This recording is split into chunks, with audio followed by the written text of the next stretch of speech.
Buckingham Palace Courtyard, 9:56 a.m. The palace stands quiet under a soft, overcast morning. Tourists begin gathering slowly. No rush, no noise, just idle footsteps and the occasional camera click. Guard George Maddox, 38, in perfect ceremonial stillness. Boots polished like mirrors. Eyes fixed forward. His breath is slow, even, measured. He's not thinking about the tourists. He's thinking about what day it is.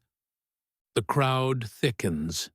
A soft murmur rolls across the stones as the usual blend of excitement and awe fills the air.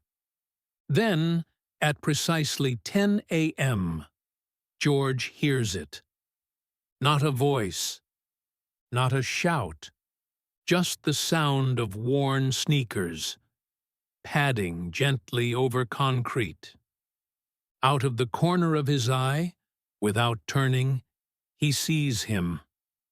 A small boy, 7, maybe 8. Red shirt, brown curls. Dragging a stuffed bear by one arm. He stands by the rope line. Doesn't speak. Doesn't wave. Just stares at George. George doesn't move. But his memory does. He remembers last Sunday. And the one before that. And the one before that. Same boy. Same bear. Same spot. He never comes with a phone. Never takes pictures. He just watches. 10 minutes. Every week. Then he leaves. A tourist couple steps beside the boy, chatting loudly. The man accidentally bumps into him. The boy flinches. Hard. Doesn't cry. Doesn't complain. But his hands clutch the bear tighter. George hears the fabric twist. The bear's head droops sideways, its neck tied with a frayed shoelace. George's training keeps him still, but his stomach sinks. His mind flashes to Afghanistan, 2011. Inside a field hospital, low light. A boy not much older than this one, wrapped in gauze, sitting silently beside his injured father, George's squad mate. George remembers the eyes. Quiet, too old, too knowing, exactly like this child. The boy turns slightly. George sees a dark bruise beneath the sleeve of his red shirt. It's small, faint, but it wasn't there last week. Neither was the bandage on the back of his hand. He doesn't want to assume, but guards are trained to notice, to observe without reacting. But this sits wrong. 1 week later, 10:02 a.m. George Maddox stands at post. The light is harsher today. Sunlight bounces off stone and steel. Tourists are louder. Children shout. A drone buzzes overhead.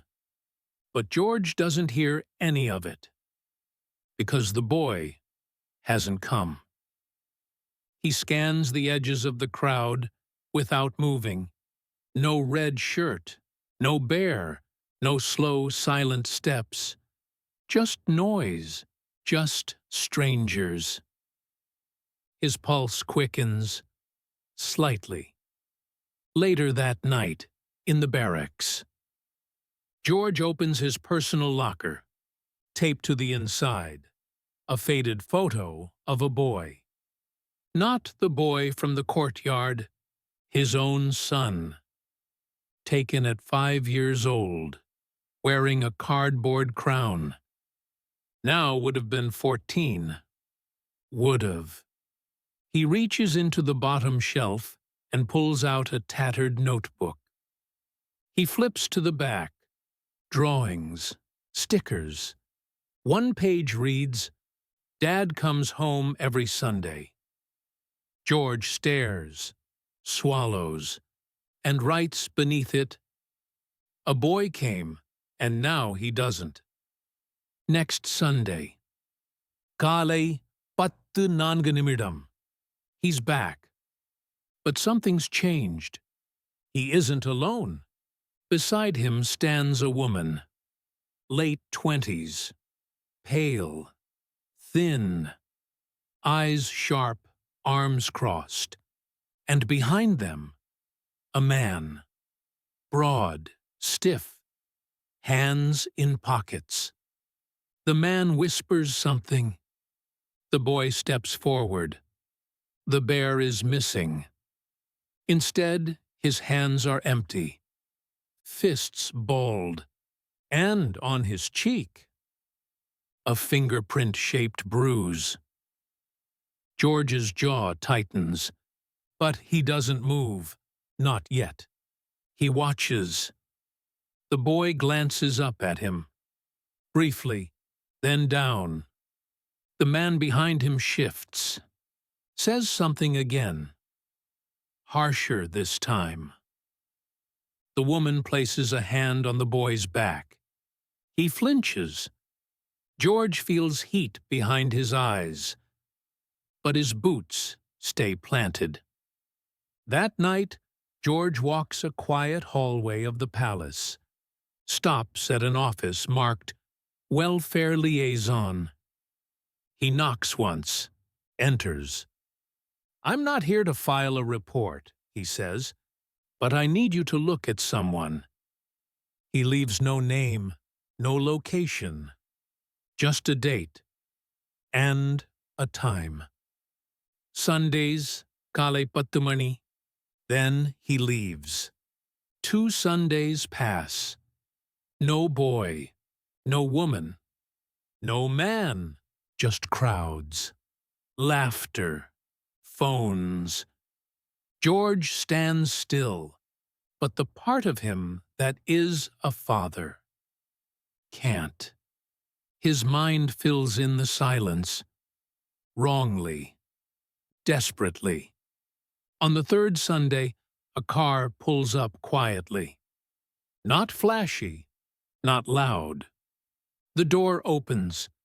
A social worker steps out. Beside her, the boy. Red shirt, bare back in hand. This time, the shoelace is replaced with a clean blue ribbon. His cheek? Healed. His posture? Straight. He approaches the guard, looks up, and nods, just once. George doesn't react, but beneath the tall fur cap, beneath the ceremonial helmet, beneath the years of stillness, he smiles, only slightly, only briefly, but for the first time in years, it's real. 3 days later, George walks into the palace welfare office again. He doesn't knock this time. He places a small envelope on the desk. Inside, the note he wrote weeks ago in his locker. A boy came, and now he doesn't. He crosses it out, and below it writes, "He came back." The liaison nods but says nothing. Some things don't need to be discussed. Later that week, off duty, George walks through St. James's Park. No uniform, just himself. Something he hasn't felt in a long time. A slow walk, shoes on wet leaves. Near a quiet bench, he sees a familiar red shirt. The boy, reading a comic book on the lap of the same social worker from before. George doesn't approach. He just sits at a bench across the path. Lets the moment breathe. The boy looks up, sees him. They lock eyes. This time, it's the boy who smiles. The boy gets up, walks over slowly. In his hands, the bear. Blue ribbon tied in a perfect knot. "Hi," he says shyly. George smiles. "Hey." A pause. "Thanks," the boy adds. "For what?" George asks gently. "You didn't move, but I think you saw." George nods. "I did." They sit quietly. The bear rests on the bench between them. George looks at the ribbon, touches it gently. "That's new." The boy nods. "My caseworker gave it to me. She says blue means safety." George says nothing, just looks out toward the pond. The wind moves the trees. And inside, something shifts. A quiet bedroom. Years ago. George enters, takes off his boots. The crib is empty. His wife stands at the window. Tears. Silence. A name carved on a hospital folder. Elliot Maddox. Age 5. Cause leukemia. George remembers walking out that night, down the street, all the way to the palace. The next morning, he applied for ceremonial duty. Not to hide, to stand, back in the present. George reaches into his coat, pulls out a coin. It's old, military, tarnished but meaningful. He hands it to the boy. "This was my son's. I think he'd want you to have it." The boy holds it like it's made of gold. "I'll keep it with the bear." George. Good. He'd like that. A month later. Tourists gather at the palace. Phones out. Selfies flashing. But one photo goes viral. It's not staged, not edited. It's a moment, a boy in a red shirt, waving softly at a guard. The guard, perfectly still. But his left pinky, slightly lifted in return. The caption reads, "Some guards protect more than palaces. They guard hearts, too. We train to never move, to never speak, to never respond. But sometimes, stillness is louder than shouting. And when someone finally listens, even the smallest nod can mean you matter."